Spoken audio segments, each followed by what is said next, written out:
Welcome to my YouTube channel Tulsi Institute of Science.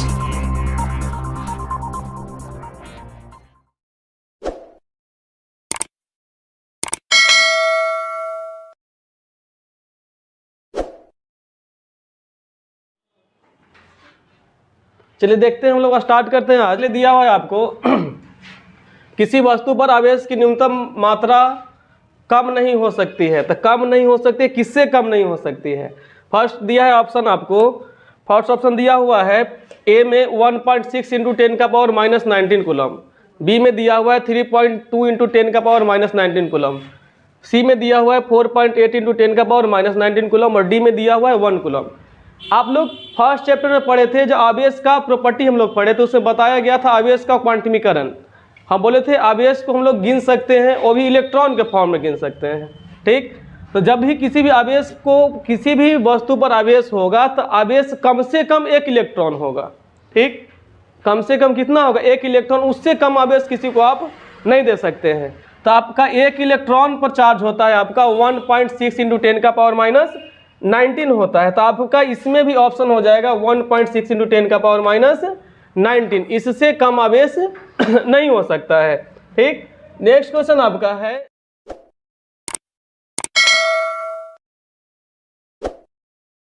किसी अचालक पदार्थ के गोले को आवेश देने पर वह वितरित होता है।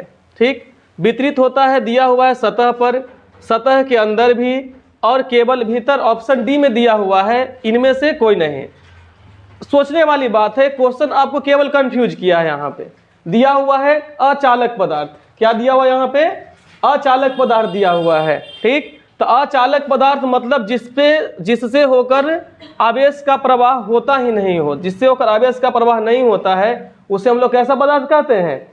अचालक पदार्थ कहते हैं। तो जब अचालक पदार्थ है तो उस पर आवेश का प्रवाह होगा ही नहीं, तो उसमें क्वेश्चन आता ही नहीं है कि सतह पर है कि सतह के अंदर है कि केवल भीतर है। तो आपका इसमें ऑप्शन हो जाएगा ऑप्शन डी, इनमें से कोई नहीं, क्योंकि जब इस पे अचालक पदार्थ में आवेश का प्रवाह नहीं होता है। ठीक, नेक्स्ट क्वेश्चन आपका दिया हुआ है, जब किसी वस्तु को आवेशित किया जाता है तो उसका द्रव्यमान। ठीक, जब किसी वस्तु को आवेशित किया जाता है तो उसका द्रव्यमान ऑप्शन ए में दिया हुआ है बढ़ता है, ऑप्शन ए में दिया हुआ है बढ़ता है, ऑप्शन बी दिया है घटता है, ऑप्शन सी दिया है अचर रहता, ऑप्शन डी दिया है बढ़ या घट सकता है। ठीक, देखिए जब कोई वस्तु को आप आवेशित कीजिएगा तो आवेशित करने में दो चीज, या तो उसका द्रव्यमान बढ़ सकता है और या तो उसका द्रव्यमान घट सकता है। तो आवेशित का मतलब जरूरी नहीं है कि आप धनावेशित कर रहे हैं कि ऋणावेशित कर रहे हैं। ठीक, अगर उसके पास पॉजिटिव चार्ज होगा तो उसका द्रव्यमान घटता है, और निगेटिव चार्ज होगा मतलब ऋणावेशित होगा तब द्रव्यमान उसका क्या होगा? बढ़ जाएगा। निगेटिव चार्ज आएगा, द्रव्यमान बढ़ता है। ठीक, अब देखिए यहाँ पे खाली आवेश दिया है, तो आपका ऑप्शन डी में होगा बढ़ भी सकता है और घट भी सकता है। मतलब कि जब किसी वस्तु को आवेशित कीजिएगा तो उसका द्रव्यमान बढ़ भी सकता है और घट भी सकता है। ठीक, नेक्स्ट क्वेश्चन दिया है आपका, किसी वस्तु पर आवेश का कारण है। ठीक, किसी भी वस्तु पर आवेश का कारण क्या है? ठीक, आपको ये बात पता है, हम बताए भी थे क्लास में आप लोगों को कि कोई भी वस्तु पर आवेश उत्पन्न होता है इलेक्ट्रॉन के स्थानांतरण के कारण। ठीक, हम बताए थे कोई भी बॉडी जो होता है उसमें तीन चीज होता है, एक इलेक्ट्रॉन जो उसके बाहर होता है, न्यूक्लियस में होता है न्यूट्रॉन और प्रोटॉन। पता है इतना चीज आप लोग को कि किसी भी बॉडी के न्यूक्लियस में होता है न्यूट्रॉन और प्रोटॉन, इलेक्ट्रॉन उसके बाहर में चारों तरफ कक्षा में घूमते रहता है। ठीक, तब बताए भी थे आप लोगों को कि इलेक्ट्रॉन थोड़ा सा लफुआ जाति का होता है, वो एक दूसरे घर में आ जा सकता है, मतलब वो किसी के साथ जरूरी नहीं है। जैसे आप लोग बताए भी थे कि इलेक्ट्रॉन न्यूक्लियस से जुड़ा हुआ रहता है एनर्जी के लिए। इलेक्ट्रॉन जो होता है न्यूक्लियस से जुड़ा हुआ रहता है एनर्जी के लिए। जैसे ही एनर्जी कहीं दूसरे स्रोत से मिलना स्टार्ट हो जाएगा तब न्यूक्लियस को छोड़ कर किसी दूसरे बॉडी पर चला जाता है। ठीक, सिंपल सा बात है। समझे? तो इसमें भी वही बात है। आपका इसमें दिया हुआ था इलेक्ट्रॉन आवेश का कारण क्या है, तो तभी हम बताएं कि इलेक्ट्रॉन ही किसी दूसरे बॉडी पर जा सकता है, तो इलेक्ट्रॉन का स्थानांतरण इसका कारण हो जाएगा, क्योंकि प्रोटॉन फिक्स रहता है, वो न्यूक्लियस में ही रहता है, न्यूक्लियस से बाहर नहीं जाता है प्रोटॉन। ठीक, स्थानांतरण करने का काम कौन करता है? इलेक्ट्रॉन करता है। इलेक्ट्रॉन निगेटिव चार्ज बॉडी होता है। आपको ये भी बताया गया था कि कोई भी बॉडी जब इलेक्ट्रॉन को त्याग करेगा, मतलब इलेक्ट्रॉन किसी को देगा, ठीक, तो आप खुद से सोचिए उसके न्यूक्लियस में जितना न्यूट्रॉन उतना प्रोटॉन। इलेक्ट्रॉन ऋणावेशित कण है, बताए थे ना, इलेक्ट्रॉन आपका है जो ऋणावेशित कण, उसमें माइनस आवेश होता है, अब प्रोटॉन पर प्लस आवेश होता है, तो प्रोटॉन कहीं आता जाता नहीं है। तो अगर ये बॉडी है, बॉडी से इलेक्ट्रॉन जाएगा, इसका मतलब कि निगेटिव चार्ज किसी को दे दिया। अगर बॉडी से इलेक्ट्रॉन जाएगा तो निगेटिव चार्ज किसी को दे दिया, हो निगेटिव चार्ज किसी को दे दिया तो उसके पास पॉजिटिव चार्ज बच गया। ठीक, तो यहाँ से क्वेश्चन ये भी बनता है कि कोई भी वस्तु और कोई भी वस्तु इलेक्ट्रॉन का त्याग करता है, इलेक्ट्रॉन का त्याग करता है, मतलब इलेक्ट्रॉन किसी को देगा। ठीक, इलेक्ट्रॉन क्या करेगा? वो किसी को देगा। इलेक्ट्रॉन का त्याग करेगा तो उसको निगेटिव चार्ज, ठीक, और इलेक्ट्रॉन किसी से लेगा, सॉरी इलेक्ट्रॉन को त्याग करेगा तो पॉजिटिव चार्ज, इलेक्ट्रॉन किसी को दे दिया, मतलब क्या कि निगेटिव चार्ज किसी को क्या किया? वो दे दिया, तो उसके पास पॉजिटिव चार्ज बच गया। जिसका अधिकता उसके पास वही आवेश रहेगा ना। और कोई बॉडी जो होता है इलेक्ट्रॉन को ग्रहण करके, कोई भी बॉडी इलेक्ट्रॉन को ग्रहण करके ऋणात्मक बॉडी बन जाता है, इसको ऋणावेशित बॉडी कहते हैं, ऋणावेशित वस्तु कहते हैं। ठीक, तो यहाँ पे चौथा क्वेश्चन में दिया हुआ था किसी वस्तु पर आवेश का कारण क्या है? तो किसी वस्तु पर आवेश का कारण हो जाएगा इलेक्ट्रॉन का स्थानांतरण। ठीक, क्या कारण हो जाएगा इसका? इलेक्ट्रॉन का स्थानांतरण इसका कारण हो जाएगा। ठीक है, नेक्स्ट क्वेश्चन आपका दिया हुआ है, जब कोई वस्तु ऋणावेशित होती है तो इसका द्रव्यमान क्या होता है? अभी हम कुछ देर पहले बोले कि जब कोई वस्तु ऋणावेशित होता है तो द्रव्यमान उसका बढ़ता है, और जब कोई वस्तु ऋणावेशित तो द्रव्यमान उसका क्या होगा? बढ़ता है, क्योंकि पहले इसके पहले भी क्वेश्चन था, जब कोई वस्तु आवेशित होता है तो क्या द्रव्यमान उसका बढ़ता है कि घटता है? तो यहाँ पे दिया हुआ है जब कोई वस्तु ऋणावेशित होता है, तो हम पहले ही बताए हैं कि ऋणावेशित होगा तो इसका द्रव्यमान क्या हो जाएगा? आपका बढ़ जाएगा। ठीक, नेक्स्ट क्वेश्चन देखिए, दिया हुआ है कूलॉम बल है। ठीक, कूलॉम बल है, कूलॉम एक साइंटिस्ट का नाम था, आपको बताए भी थे कि दो स्थिर वस्तुओं के बीच लगने वाले बल की गणना कौन किया था? कूलॉम किया था। अगर दो वस्तु इस दोनों के बीच कितना बल लगेगा इसकी गणना किए थे कौन? कूलॉम। तो कूलॉम बल आपका केंद्रीय बल भी है और विद्युत बल भी है। कूलॉम बल क्या है? आपका केंद्रीय बल भी है और विद्युत बल भी है। तो ऑप्शन ए भी सही है और ऑप्शन बी भी सही है, तो इसका ऑप्शन हो जाएगा सी, दोनों ए तथा बी। नेचुरली एक ट्रिक भी बताते हैं, अगर एग्जाम में क्वेश्चन आएगा जहाँ पे बोथ का ऑप्शन होता है तो अप्रॉक्स क्वेश्चन में ऑप्शन वही हो जाता है, जहाँ पे बोथ दिखे, नॉन ऑफ दीज दिखे, तो एक बार जरूर वहाँ ध्यान देना है कि हो सकता है नॉन ऑफ दीज भी हो। ठीक, नेक्स्ट क्वेश्चन दिया हुआ है किसी वस्तु पर आवेश की न्यूनतम मात्रा कम नहीं हो सकती है।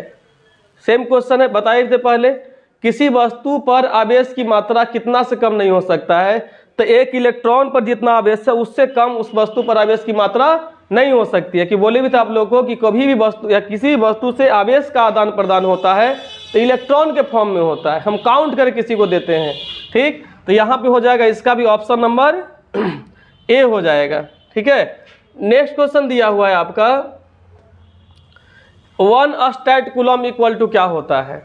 1 स्टैट कूलम इक्वल टू क्या होता है? ऑप्शन ए में दिया है 3 × 10 का पावर 9, 3 × 10 का पावर कितना? 9। ये नहीं है, आपको पढ़ाए थे हम कि 1 स्टैट कूलम का वैल्यू 1/3 × 10 का पावर -9 कूलम होता है। 1/3 × 10 का पावर कितना होता है? -9 कूलम होता है। तो इसमें 1/3 × 10 का पावर -9 कहीं पे नहीं है, तो यहाँ पे कितना हो जाएगा? इसका option number none of these में आ जाएगा। ठीक है, देखिए नेक्स्ट क्वेश्चन दिया हुआ है आवेश की बीमा क्या है? तो आवेश की बीमा क्या है? तो आप पहले पढ़े थे आवेश किसको कहते हैं। ठीक, आवेश कहते किसे हैं? आवेश बताए थे आप लोग, किसी वस्तु पर आवेश का आवेश दो चीज उत्पन्न करता है, एक आपका चुंबकीय क्षेत्र और एक विद्युत क्षेत्र उत्पन्न करता है। ठीक, आवेश का गुण होता है किसी वस्तु को आकर्षित कर सकता है और या प्रतिकर्षित करता है। आवेश को सूचित करते हैं किससे? Q से। तो Q इक्वल टू IT एक फॉर्मूला पढ़े थे। Q इक्वल टू क्या पढ़े थे? I into T. I यहाँ पे विद्युत धारा हो जाता है, I क्या हो जाता है? विद्युत धारा, और T क्या हो जाता है यहाँ? समय होगा। ठीक, अब Q इक्वल टू IT होता है, I का बीमा क्या? A, और T का बीमा क्या? T होगा। डायमेंशनल फॉर्मूला इवेंट में पढ़ना था, तो इसका ऑप्शन नंबर कितना? A। ठीक, नेक्स्ट देखिए दिया हुआ है 10वां नंबर दिया हुआ है आपका,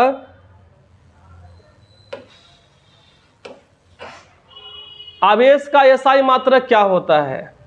आवेश का एसआई मात्रक क्या होता है? तो आवेश का एसआई मात्रक से पहले दो नॉर्मल मात्रा अगर देखेंगे तो Q equal to IT formula होगा। ठीक, तो I का मात्रक एम्पियर होता है, I का मात्रक क्या होता है? एम्पियर, और T का मात्रक सेकेंड।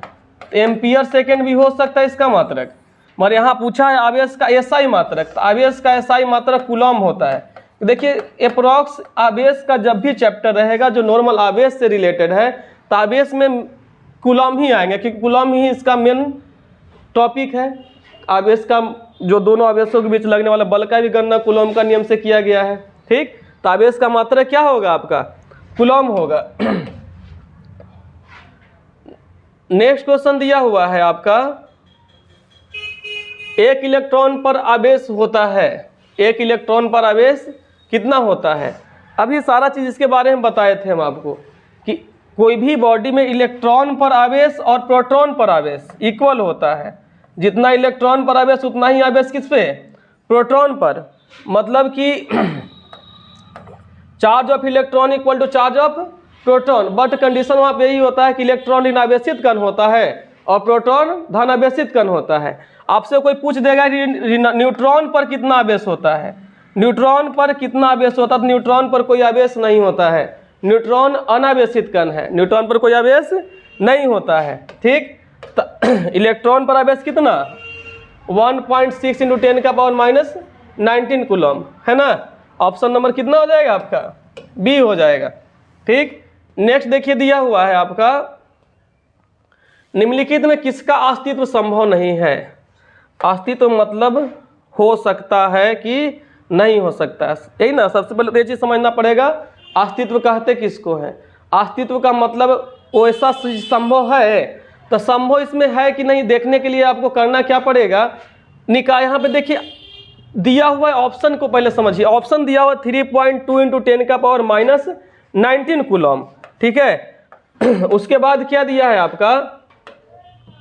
6.4 इंटू 10 का पावर माइनस 19 कूलम। आपको जब क्लास में पढ़ाया गया तो हम बताए थे आप लोग को कि कोई भी वस्तु पर आवेश कितना संभव है कि नहीं है, या किसी भी वस्तु को आवेशित करते हैं तो इलेक्ट्रॉन का स्थानांतरण किया जाता है, बताए थे ना।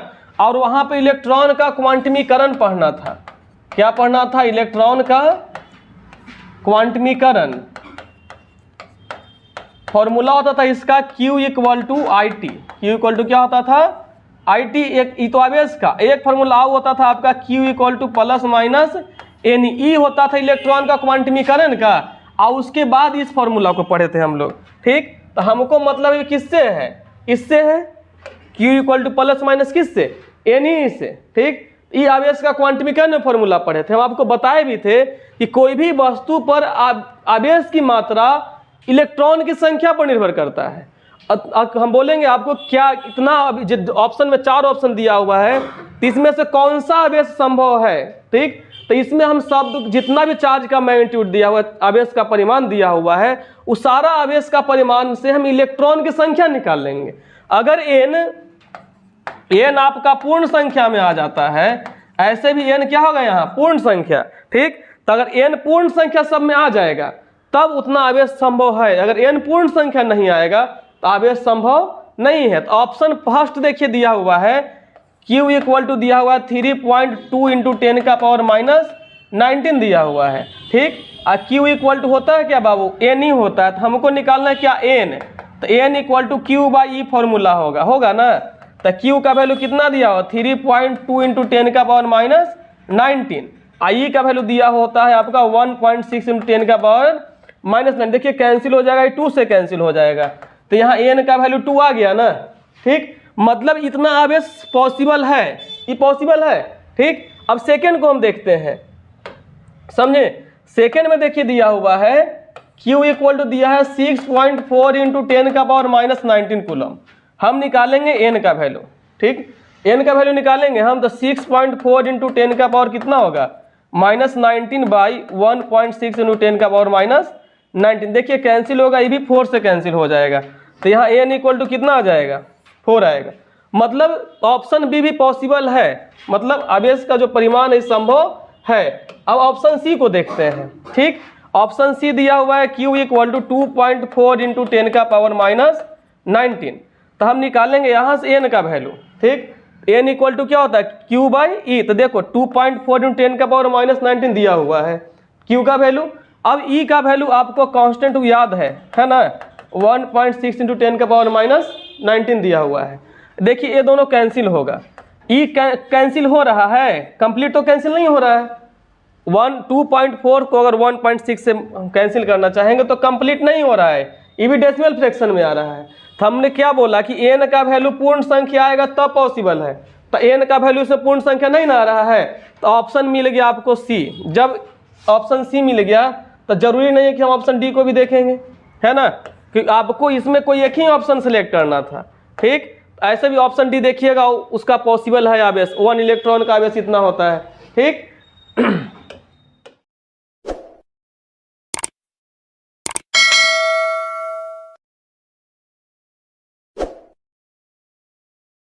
स्थिर विद्युत आवेशों के बीच लगने वाला बल किस नियम से दिया जाता है, ठीक। सबसे पहले दिया हुआ है गॉस का प्रमेय, उसके बाद दिया हुआ है किरचॉफ के नियम, ऑप्शन सी में दिया है कूलॉम का नियम, और ऑप्शन डी में दिया हुआ है फैराडे का नियम, ठीक। तो ऑप्शन ए में दिया हुआ है गॉस का प्रमेय। तो गॉस का प्रमेय आपका विद्युत क्षेत्र से रिलेटेड है, जो विद्युत फ्लक्स को निकालता है। क्या निकालता है, विद्युत फ्लक्स को इससे ज्ञात कर सकते हैं हम लोग। किरचॉफ का नियम विद्युत धारा में पढ़ना है, ठीक। किरचॉफ का नियम किसमें पढ़ना है, विद्युत धारा से रिलेटेड है। आपका कूलॉम का नियम से दो विद्युत आवेशों के बीच की बल की गणना किया जाता है, पता है। दो विद्युत आवेशों के बीच लगने वाला बल की गणना किससे करते हैं हम लोग, कूलॉम के नियम से करते हैं, ठीक।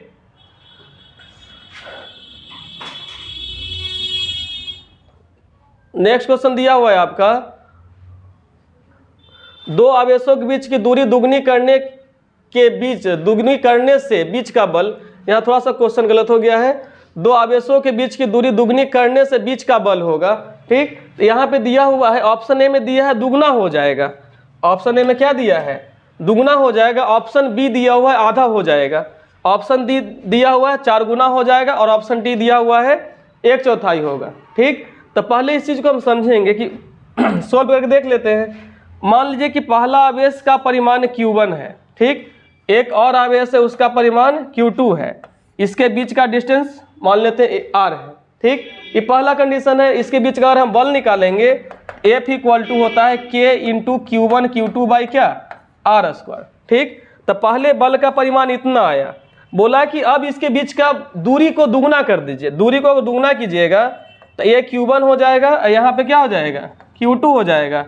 इसके बीच का दूरी कितना, 2R, ठीक। तो F निकालेंगे तो F क्या हो जाएगा, Q1 into Q2 by 2R का स्क्वायर। तो 2R का स्क्वायर करोगे तो 4R² हो जाएगा, ठीक। अब आपसे पूछ रहा है कि कितना गुना बच रहा है, तो देखो F1 इधर और F2 इधर, दोनों को आप इक्वल करिएगा तो ये सब कैंसिल हो जाएगा। तो यहाँ बच जाएगा 1/4।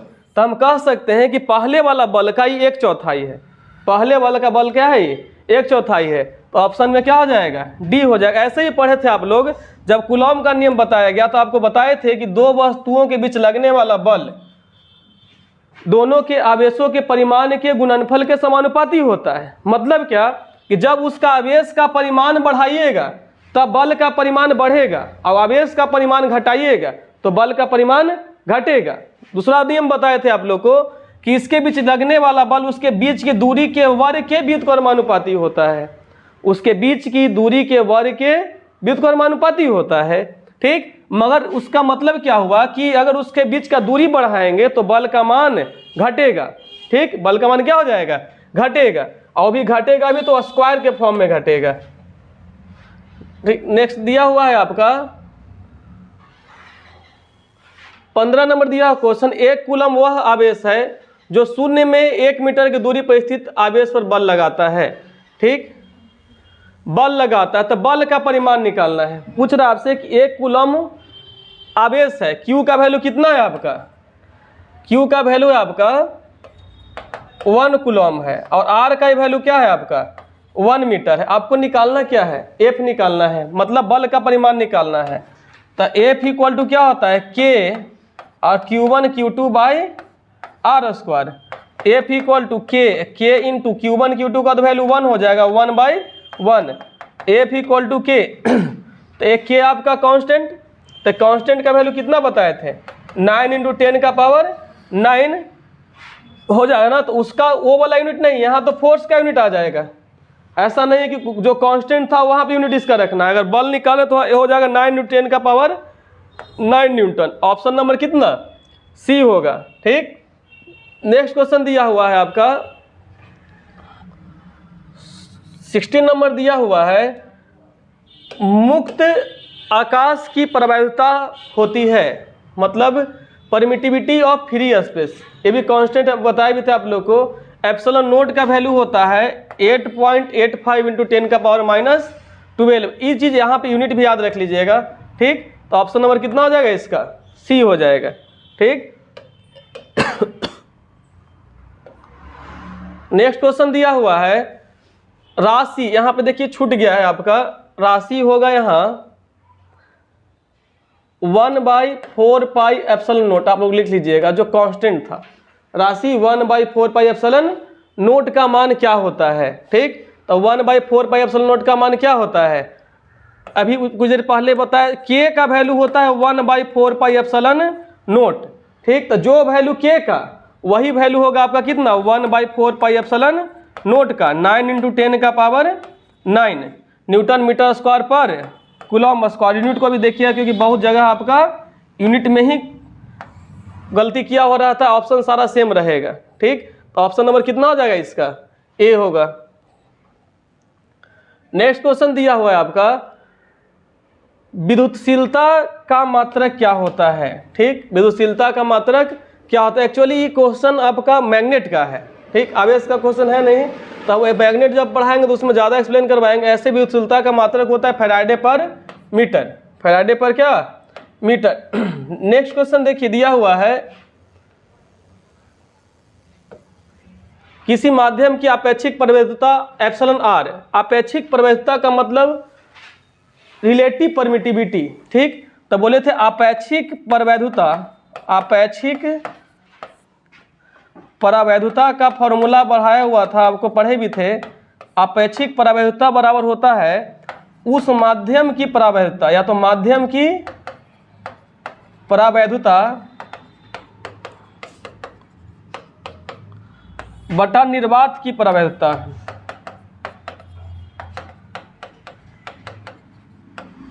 ठीक, यहाँ पे हो जाएगा epsilon R equal to epsilon upon epsilon naught, मतलब epsilon R equal to epsilon बटा क्या एप्सिलॉन नोट। तो ऑप्शन नंबर क्या हो जाएगा इसका ए हो जाएगा सही। ठीक, नेक्स्ट क्वेश्चन दिया हुआ है आपका एक प्रोटॉन एवं एक इलेक्ट्रॉन को समान विद्युत क्षेत्र में रखा जाता है। ठीक, प्रोटॉन और न्यूट्रॉन को कहाँ रखा जाता है, समान विद्युत क्षेत्र में रखा जाता है, तो उन पर लगा विद्युत बल बराबर होगा। नहीं, ऑप्शन नहीं सही है। ऑप्शन बी आपका देखिए विद्युत बलों के परिमाण बराबर होंगे। ऑप्शन सी दिया हुआ उनके त्वरण बराबर होंगे। ऑप्शन डी दिया हुआ है उनके त्वरण के परिमाण बराबर होंगे। जब फोर्स है तो एक्सेलरेशन से यहाँ पे कोई मतलब नहीं है। ऑप्शन नंबर आपका बी सही होगा, विद्युत बलों के परिमाण क्या होंगे, बराबर होंगे।